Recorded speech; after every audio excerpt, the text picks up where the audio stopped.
To most people, the mention of Kiandutu slums is associated with poverty, crime, drug and substance abuse, as well as the street family menace in Thika.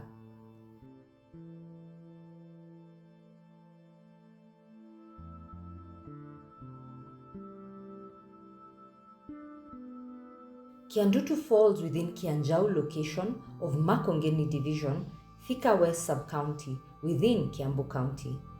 Some of the major landmarks in the area include Broadway High School, Garissa Road Primary School, Kiandutu Police Station, Kianjau Assistant Chief's Office, Kiandutu Level 3 Hospital, and Kianjau Primary School. With an estimated population of over 23,000 people, Kiandutu is one of the biggest slums in the country. Due to its strategic location, it provides the much-needed workforce, especially casual and menial jobs, to Thika town, which is a walking distance away, and factories that are adjacent to the slum.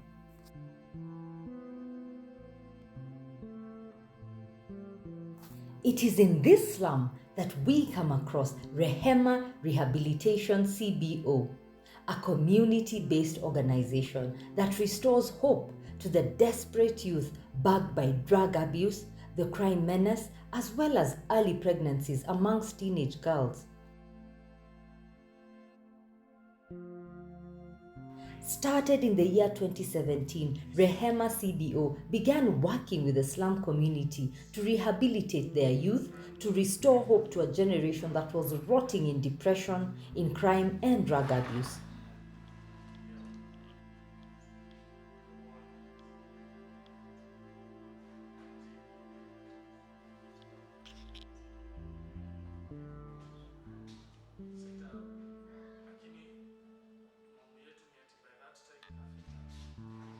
That they all may be one, as you, Father, are in me and I in you. That they also may be one. He put normal. Alikuwa normally. Kwa hiyo scripture. Rhoda Kabirithu, the director and founder of Rehema Rehabilitation CBO, narrates how her passion to serve the community drew her to Kiandutu and the activities that they undertake to actualize their vision to transform the residents of this slum through various rehabilitation and empowerment programs. My name is Rhoda Kabirithu, and I'm the director or the vision bearer of Rehema Rescue CBO.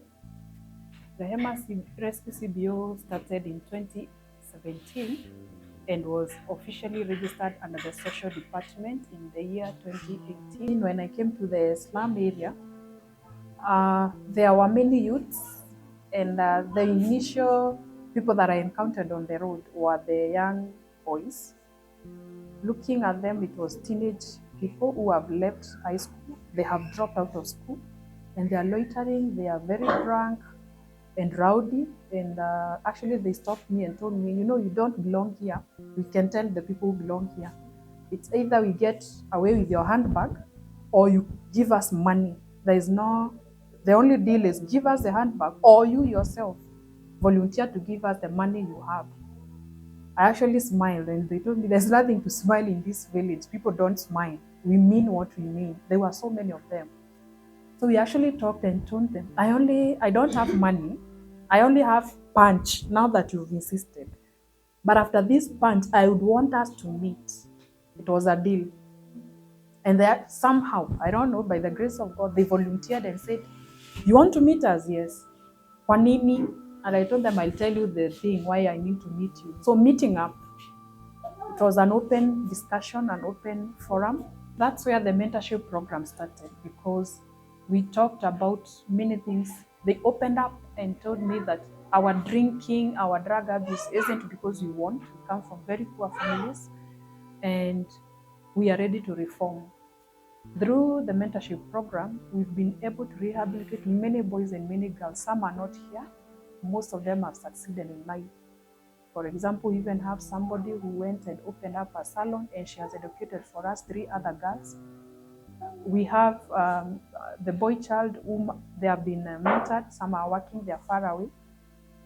By the grace of God, because we interact with the community, not only did we start the youth program, which contains of the men and the young moms, but also because of other many issues of the community, we are able to do education program. In this program, we normally sponsor children, primary school and high school. Currently, this year, we have a list of 26 children in high school. When we take a child, for us, we don't want to give you just an overnight bursary. We want to see your journey. So they are in our records, and we ensure that we try to facilitate the very, very, very needy and the very, very, very poor orphans and the total orphans, the partial orphans where mother or father isn't working at all or is very, very sick and cannot provide anything. These are the children that we take care of. We pay their school fees fully and ensure that their journey from Form 1 all the way to Form 4 is accomplished. At the same time, also in the primary, we intervene in the areas of bags, school uniforms, where children are lacking such kind of items. Currently, for the high school children, we have been requesting for bursaries. Kiambu County government has been beneficial to us. They give us bursaries during the terms, the opening of terms. The Catholic Church, St. Patrick's, they have been very beneficial to us, not only in kind donations, they also give us bursaries in terms of checks. We pick them during the beginning of terms. We also have individual donors. So many of them we have approached. Through some of them, our own friends. Naomi has great friends in Catholic Church. I too have very many friends. We normally have the school fee program every beginning of term. In this very boardroom, this is where we share the school fees and we ensure that every child goes back to school. We are passionate about the children education. We are passionate about the empowerment of those who were not able to finish up their education, but they have another chance. And this is why we are planning this graduation. We had the mentorship program for the last 2023 and 2024 cohort. They never graduated. Previously, the rest, we released them, but the chairman came and said, now that you are not able to provide for the next step, can we do a graduation? And this is where we are. We are graduating them after the rehabilitation. They have been rescued. They have reformed. They have transformed. They have gained self-confidence and self-esteem is back. So what next is, where do we take these youths? They need to go and get empowered to attain hard skills. Now that they have their soft skills and they're able to live the normal life, they need training in different areas to attain courses that can help them now to the next step. Others is a bit of microfinancing. There are a few that we have already schooled. There are some who have already done like driving. Others have done beauty. A few have done a few other courses. What we need is either the microfinancing for those that have already gone to TVETs, those who have not yet, which is now the team that is graduating, go to either TVETs or the microfinancing. Reasons because there are few that have to take care of the child a little bit longer so that they are capable now of sitting in a class for longer hours. Far and by, Rehema is not only just for the children, it is also for the people living with disability in this community. During the floods, through the help of Red Cross, we were able to distribute quite a lot of foodstuffs in the community. Any day here, if you come to this boardroom, it's full of diapers, it's full of shopping bags, it's full of food, because there are people out there, good Samaritans, who've heard about us. They know this food will not be sold. They know this food will go to the right hands. Thank God for the administration here. The chief, when we had an issue with the place where we used to be initially, he actually gave us this boardroom so that any form of donation can come through the shelves here and the distribution goes outrightly to the very needy.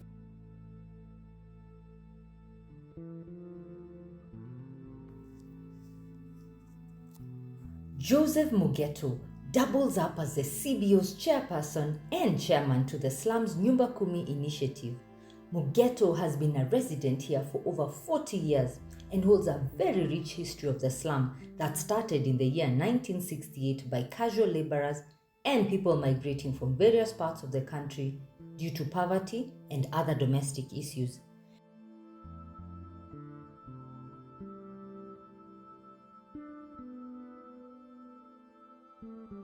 He acknowledges the efforts made by Rehema CBO, which has transformed over 60 youth and immensely contributed towards making the slum a secure zone. Jina yangu naitwa Joseph Mugeto, ni chairman wa Rehema Rescue CBO. Pia mimi ni chairman wa hii kijiji inaitwa Kiandutu.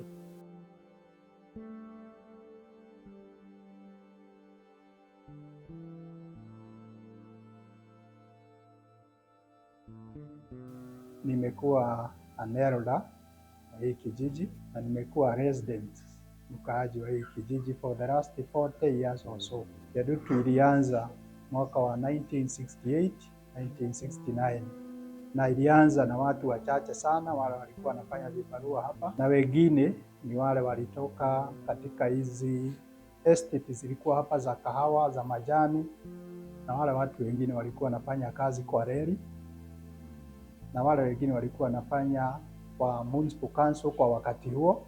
Toka mwaka huo sasa imekuwa na watu wengi, na kwa wakati huu tuko 23,000. 3/4 of the population ni youths. Na hii kijiji kumekuwa na shida mingi sana, na kila mtu alikuja na shida zake. Wazazi wetu wengine ni wale walikuwa wamekataliwa makwao kama Kandara, Mangu, Matuu na area hizo zingine za Juja na kadhalika. Kwa hivyo hapa Kiandutu sasa walianza kutengeneza families ambazo hazikuwa na msingi bora na msingi mzuri. Watu hawakuwa na kazi, ni vibarua tu. Kina mama ni vibarua ya kuosha nguo, wengine ni vibarua ya kulima huko kwa hii mashamba iko tu around. Na sasa watoto wale wamezaliwa miaka hiyo ya 20 something years, wakawa sasa hawana elimu, sababu hii primary ilikuja baadaye, hatukuwa na secondary, lakini kwa wakati huu sasa iko. Kwa hivyo tulikuwa na shida zikawa created kwa sababu ya lack of employment. Watu wengi sasa hata wale walikuwa wanaingia primary walikuwa sababu ya environment ya hapa, kukawa na dropout. Kila mwaka kunakuwa na dropout ya vijana na wasichana. Kwa hivyo kukaanza kuwa na shida zika accumulate. Poverty ikaendelea ikawa nyingi hata zaidi. Na kwa sababu sasa hawa watoto drop out kutoka kwa shule, ndio sasa kukawa na ile insecurity. Wakaanza sasa kunywa pombe, wakaanza kunywa hizi hard drugs, bangi na kadhalika. Watoto wale nao walianza kuzaliwa wakati huo, wakaanza kukosa mwelekeo kwa sababu baba ni wa kabila fulani, mama ni wa kabila fulani. Na kulingana na utamaduni yao, culture na tradition zao, sasa watoto wengine walikuja wakapotelea hapo katikati. Hawakwenda na mama, na wengine hawakwenda hata na baba. Na ndivyo kukawa na ile uongezeko ya wale street families katika Thika. Na ndivyo sasa we reached out the available CBOs kama hii Rehema, wakati sasa imekuja na ikaanza some 7 years ago. Na kwa saa hii, kwa wakati huu sasa tumementa, tumereform at least 30 youths vijana, na tuko na 30 youths wasichana. Wale wamezaa watoto wakiwa wadogo, ni mtoto akazaa mtoto, na tukawa na hiyo shida inaongezeka hata zaidi. Na tungeuliza tu hata wafadhili waendelee tu kutusaidia, kwa sababu hawa tuko nao, kuna watu wanakuja wanatusaidia na manguo, wengine na chakula na vitu kama hiyo, lakini watoto wamekuwa wengi hata zaidi. Na kwa sababu wamereform, hata Kiandutu sasa kijiji hii yetu imekuwa sasa imebadilika. Sasa hakuna crime rate, imerudi chini, na hata watu sasa huko ndani wameanza kufanya biashara zao bila hata shida, kwa sababu crime imerudi chini kabisa.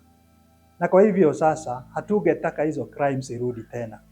Hatugetaka hawa watoto wetu, sababu ni watoto wetu, hatugetaka warudie hizo crimes.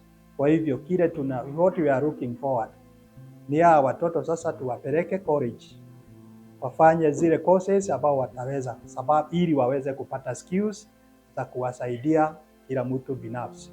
Kwa hivyo tu tutaendelea tu next year sasa, kutoka January wakipata mahali waende. Tayari tumementa, tumewareform, wamewacha pombe, wamewacha sigara, wamewacha ukora, wameanza kuzaa wakiwa wadogo. Next year tutachukua wengine, lakini kwanza lazima hawa tumereform wapate mahali ya kujitegemea, kama ni hiyo kazi, kama ni biashara, tupate wafadhili wa kuwasaidia. Na kwa hivyo hiyo ndio maono yetu, ndio vision yetu, ili kijiji yetu na nchi yetu iwe na reform na crime irudi chini kabisa, ama tuiangamize.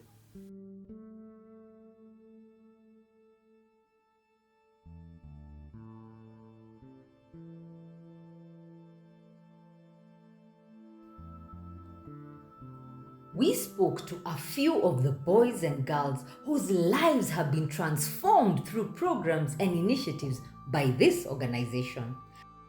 Among them are young boys who got themselves into crime and substance abuse at very early stages of their lives due to poverty and peer pressure.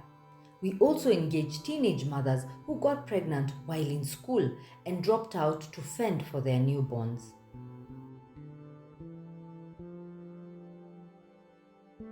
Anthony Githinji, one of the pioneer beneficiaries of Rehema CBO programs, was salvaged from a life of drug abuse and crime.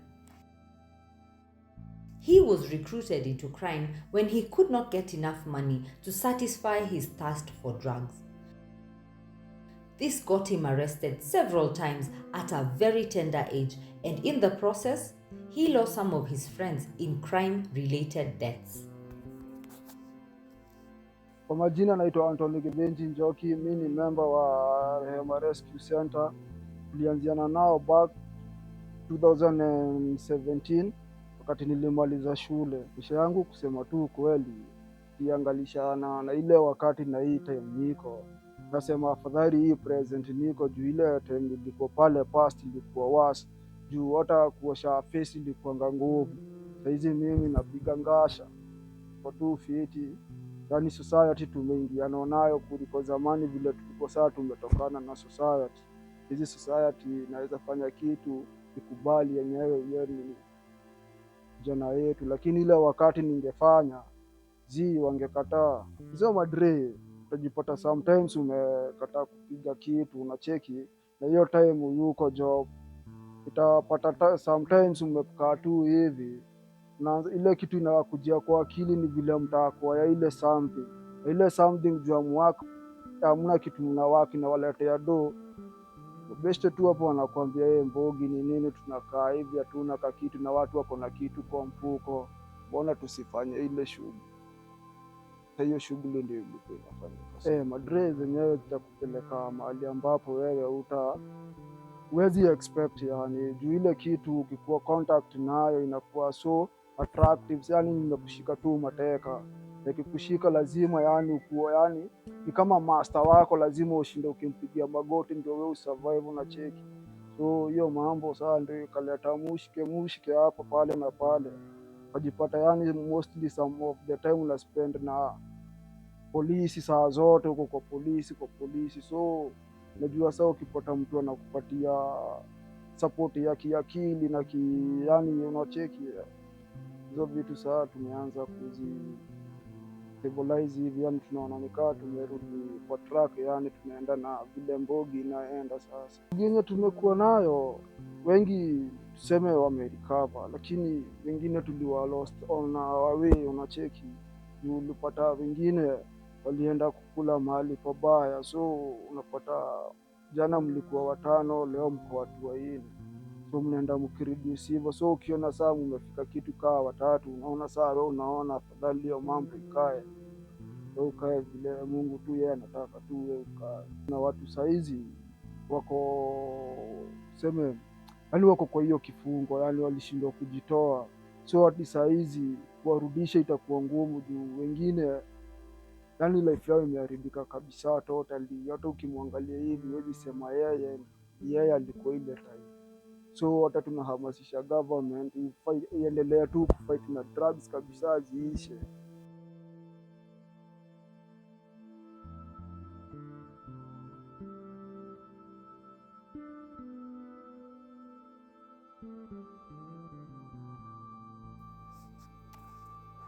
Joseph Ndungu bears a similar story, but his entry into crime and drug abuse was as a result of peer pressure and poverty.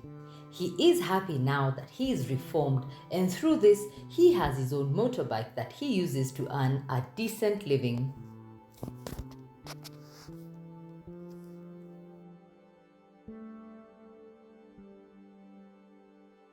Majina naitwa Joseph Ndungu Mungai.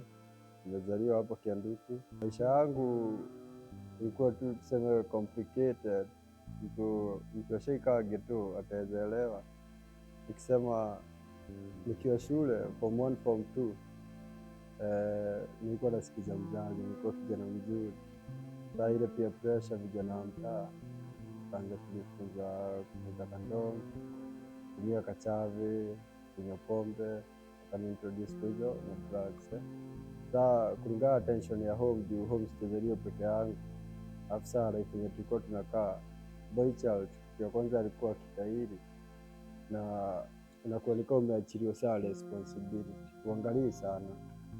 Utaweza kaa njaa, utashinda utaenda kuambia madhe na chakula. Unaona, yani chakula yenye iko haitoshi na watu wengine. Saa hiyo ilikuwa inanikula akili mimi nilipotea kwa kandogo. Tulikuwa tunakaa hapo nikijianga mahali natoka tu hivi nikienda hivyo na mahali lazima niguze mtu, nisipoguza kuli. Unaona? Wenye saa niliingiza kichwa yangu hapo, saa nikataa kuelewa vizuri Rehema hii inaongelelea nini. Kasikia anataka kuempower boy child. Kanionyesha ati kuna life nyingine isipokuwa hii yenye unaona. Ati huwezi toka Kiandutu, huwezi fanya kitu kingine isipokuwa kuuza kitu ya mtu ili upate kitu. Nikaona iko sawa, hiyo idea nikaichukua. Nikaanza kuona kuacha kufanya tu vitu tu polepole. Kitu ni struggle kuacha ni kandom, na hata nilikuwa nimeficha madam sana. Sikutakanga ajue hii kitu bado inanisumbua. Nilifika mahali sasa with time. Hao wengine tuko na hao wananipea hiyo challenge ati huyu avuti bana. Na venye hata nilimpata yeye akivuta, so nitaweza acha. Na nikienda hivyo kaa tumeacha. Mahali tulifikanisha na madamu ati nitaweza mwambia naenda kulala njaa. Badala ya kunirusha nje, alifika mahali ati ataweza nipea unga niende nayo kwa nyumba nikapika. Nikaona yenyewe hakuna haja kuuza kitu ya mtu. Toka sasa ilikuwa 2018 sasa. 2018, 2019, 2020 hadi wa saa hii nimekuwa tu tukiongea na madamu, na mimi naona kuna change. Kuna change. Mimi siko napiga hesabu ya kununua ati kitu. Ati nitaweza nunua nguo nasikia magesho niko uhai. Hivyo mimi siko napiga hiyo hesabu. Madamu alifanya kunifungua macho, nikaona hadi yani nikaona world na njia nyingine. Nitaweza ingia katikati ya society, nitaweza ongea na watu bila uoga, nitaweza fanya nini hivyo. Mimi nimesaidika panga. Ya kwanza kaa ni hizo madresi tumesema situmii. Kaa ni maneno na kazi. Kuna venye nikasaidika, na sasa niko na motorbike yangu pale. Nitaweza iangalia niseme kaa si Rehema, kaa hiyo singeifanya nini, singeipata. Hata kwa akili yangu sikuifikiria nitaweza kununulia kitu ama nitaweza pata kitu imeandikwa kwa jina yangu. Mimi kwangu kitu nitaweza ambia vijana ni mtu tu afanye haso yake na make sure haiko crime related. Wenyewe tuwepoteza wasee kaa hii ghetto, mimi watu wenye tulizaliwa na wao watu wengi hadi hawayuko. Kaka yangu hayuko, anakuwa amekufa, amezikwa hapo kaburi na miaka yao tu hapo imeandikwa. Kani vitu kama drugs tu, unajua ni ngumu kuacha. Hata ziko huku na zinapeana nikaa for free. Unaona? Ngumu kuacha. Watu wajaribu tu wapunguze. Na mtu mwenye ataweza sikia amelemewa sana, kuna watu wa kusaidia. Kuna watu wa kusaidiana. Wewe ulizia tu Rehema. Utasaidia.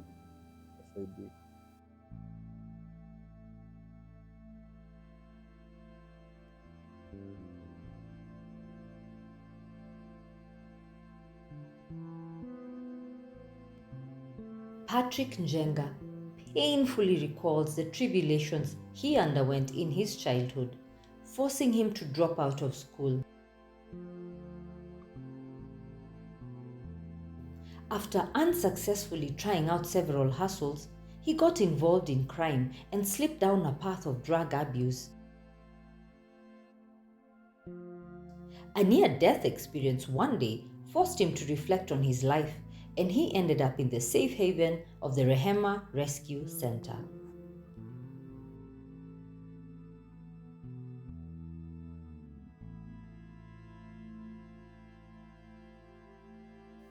Majina anaitwa Patrick Njenga. Nimezaliwa hapa Kiandutu. Soma nilisomea General Cargo Primary School but sikuje secondary. Life ya primary ilikuwa ngumu. Mimi nimelelewa na single mom. Life ilinionyesha mgongo mapema. Nakumbuka nikiwa class 4 niliweza kubeba gunia. So nilianza kunyara.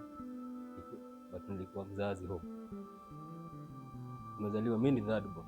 Nimezaliwa tukiwa watoto 7. Hao wawili walikuwa washaondokea home, mimi ndio nilikuwa nimebaki home nikiwa kijana mkubwa.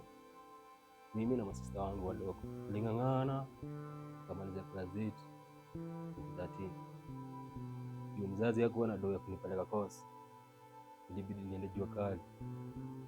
Jua kali nikatumika sana juu. Ukienda jua kali haujalipiwa course, lazima utumike ndio upate kitu. Lakini hapa 2016 nikashindwa kuvumilia jua kali. Nilitumika sana, unachoka. Ila ndio unapata jioni unapata tudo ya kukula. Mimi nirudi mtaani na nikajoin na vijana wenzangu. Nikafikia mahali tukakuwa na azini mbogi kuibia watu. Ndio nilipata rafiki yangu mwingine alikuwa anauza tire. Akanifunza venye wanga zinafungwa na venye naweza uza. Ndio nikaanza kuuzia watu bangi. Ilikuwa 2017. Nilifikia mahali hadi hiyo kazi ya kuuza tire nikawaacha juu. Nilikuwa ukifunga hizi bangi mimi ndio nachoma sana. Unashangaa upate makastoma. Mambo zile zinakusumbua ndio mingi. Mzazi ndio huyo ashaingilia, ashapata pressure. Juu life imekuwa ngumu, hana hela, anafanya kazi ya kibarua, akona watoto kama 3 wamemwangalia juu. So mimi ilibidi sana nirudi tena kwa crime. Siku moja tulienda hivyo kuiba. Yenyewe hakuna mtu mmoja alikufa bado. Kile tuliona hiyo siku kitu utaweza ishi kuikuadilia hadi wazazi. Juu haikuwa kitu mzuri. Mimi nilikuja home nikuja nikajita mkutano na nikaona yenyewe hii maisha itaenda fiti. Na masista wangu wananitegemea na mama yangu wako hapo ameniangalia juu. Yeye anafaa niche. Ndio nikakubali na nikajoin Rehema. Na since 2018 hadi sasa hii life yangu imebadilika. Ndio kweli kama hizo bangi, next move bangi, mimi niko sawa. Kani kuoga, na hiyo tulipenda maji. Na nimeona marafiki wengi wamecheza. So mimi pia ninasema ni kwanza kurudishia Rehema shukrani, kutushika mikono na kutupenda venye tuko. Sisi ati tulikuwa watu wazuri. Tulikuwa tushaharibu jina hadi kwa majirani wangependa kutuona. Na wasi wenye wako hapo nje penye unatumia madrege ya depression ama maisha kwa ngumu. Naweza waeleza si ati drug zafanya mambo yako iche. Drug zifanya mambo yako iche. Lakini wewe mwenyewe tu ndio unaweza kubali uchange.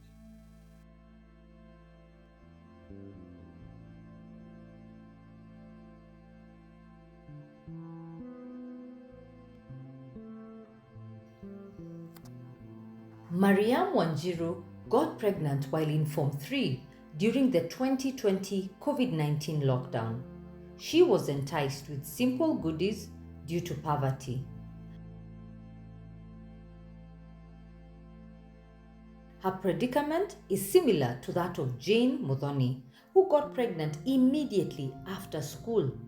Her situation made her get rejected by her family, but fortunately, she was rescued by Rehema CBO.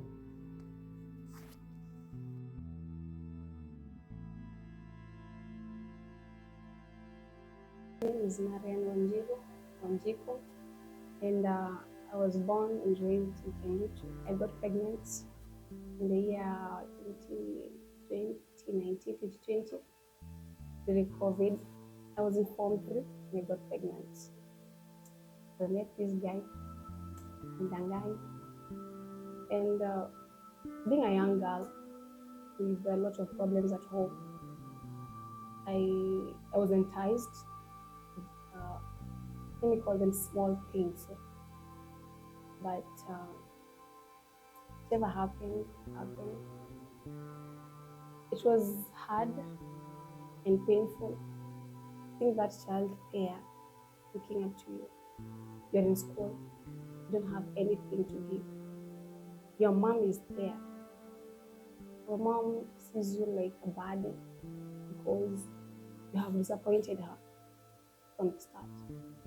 Because she expected you to finish with one certificate, as Kenyans call it. But I finished with 2 certificates, my high school certificate and the baby. I came after I finished. I was told about the REHEMA Rescue CBO. I came, and being with a painful heart, a broken heart, and seeing that child there, it was like this child is like a curse. But due to Rehema Rescue CBO, I was taught, I was given the counseling that I needed. I loved how I was accepted, and I was taught how to love that kid and to take that kid as a blessing to me, because at the end of the tunnel, I was able to finish my school despite having the baby. I was taught how to love the kid, and I love my kid so much. And I was counseled, I was taught. Okay, I was very shy, I wouldn't talk. And I'm very grateful that now I can stand and talk to a lot of people. I can preach and give you a word, guys. Okay. Yeah, and I'm very grateful.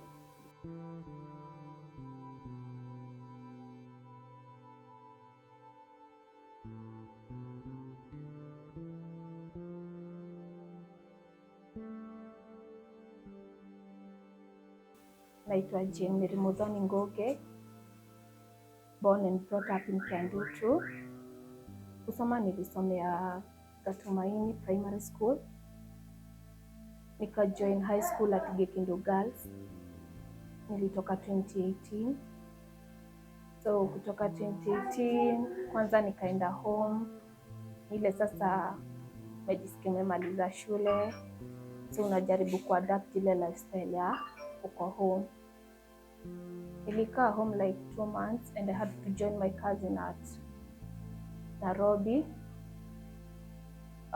Tukakaa nikatembea, so alikuwa ameniambia, now Jane, unafaa kujikubali, you are no longer a student. Unafaa kujisimamia wewe mwenyewe. Nikafanya job at Ngong around 6 months. Nikakuwa enrolled to another department that was working with Brookside Company to advertise their yogurts. So hapo nikaona they are paying well. Nikaanza kuwa na ile morale ya job. So nimework Ngong. Katikati ya job, I met a male friend. tukaanza kupush ile kujuana, nikaanza kupush na yeye. That was 2019. Tukapush na yeye but hatukwenda far. So kwa hiyo process ya umejentize na relationship na uko job, nika lose focus juu sometimes wanasemanga you cannot serve two masters at the same time. So I had to choose between friendship, sijui niite friendship ama itaje, but kind of friendship. So I decided ni ile tu kukosa knowledge, so I had to choose to move with my male partner. Nika quit job not knowing nimejiweka kwa mtego kubwa because sikujua kama tutaenda far. So kind of it was frustrating at first. So tukaenda hivyo, tukakuwa tena a long distance relationship, so I had to quit. So I had to come back to Kiandutu. Hapo ndipo nikaingia kwa relationship ingine, ukakaa ile tu, sijama ni bahati poa ama bahati mbaya. I was pregnant, nilipata baby girl. Tena ikakuwa ni life ingine, umepata mtoto, uko mdogo, ujailea mtoto, mtoto anakuwa akitadaje. So tena uko na discrimination, ni mtoto, mtoto anafanyangwa nini, mtoto akipata na fever anafanywa nini. So akili zako being a child na umepata mtoto mwingine, unakuwa overwhelmed by so many things. Sijui ku bring up the child, ujui wapi. So nimekaa nime struggle. Sometimes unapata hadi mentally you're not okay, but you're thinking outside you're okay, but mentally you're not okay. So unaenda unaongea na mtu like not your mom but someone who you can call a mom, unatafuta kuongea na yeye. Wendaenda hivyo through a friend, nikasikia kuna Rehema Rescue CBO. Sasa hapo nikaona it's an open forum where you're not being discriminated, you're not being enticed. As in you can be given an ear to listen, you can be given a shoulder to lean on. So nikasema wacha nijaribu this time, then kama hapa nitapata usaidizi. Kukuja, I met some girls who are so confused like me. Wako na watoto, wengine wamezalishwa, wako na mimba, wajua wataenda wapi, melo wamewakataa. So nikajieka kwa kiatu, nikasema it is not just me, kumbe kuna wasichana wengine hapo nje who are facing the same problems na mimi. So tukakaa as a group and we started. By that time singekuwa venye niko, I was like nimejisahau kabisa, ni mtoto mimi mwenyewe nimejisahau. So like nimekuja nikaona wasichana ni wengi, we have a mom who is Rhoda, anakusikiza anytime.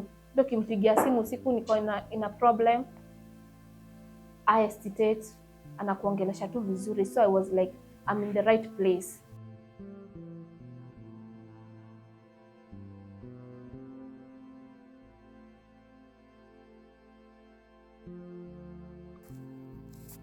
Rhoda is now calling out to all well-wishers to join in and support the organization in transforming the lives of the youth in Kiandutu Slum.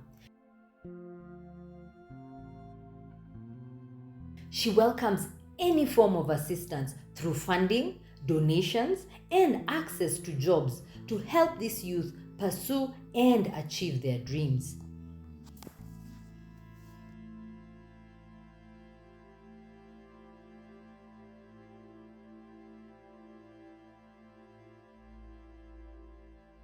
What we have given the youths is soft skills. The next portion is for them to attain the hard skills. We are requesting for good well-wishers and anyone with ability and capacity to come in, because some of them need to go to TVETs for training so that they attain the dreams of their life. There are those who want to do beauty. There are others who want to do hotel and management. There are others who can do so many other things. They are the passion of their life. For these ones, it is about microfinancing because they need small capital to start their own businesses. There are also others who need direct job, and this is where we are calling for good Samaritans also for job linking. If you're out there, you have a place you can take a placement. For some of us, we are going to, for some of the children or the youths, we are giving them a certificate to show that they are already transformed. They are people you can depend on. they can also do other jobs. There are others who wanted to achieve their dream through the high school education, and there are others who want to go and sit for their KCSE exams and pursue. So any help is very much welcome in terms of the school fees. Truly, food is an issue. Children, remember these are teenage moms, young men without parents, or parents who are very needy, very poor. So food is an aspect. We lack food most of the times.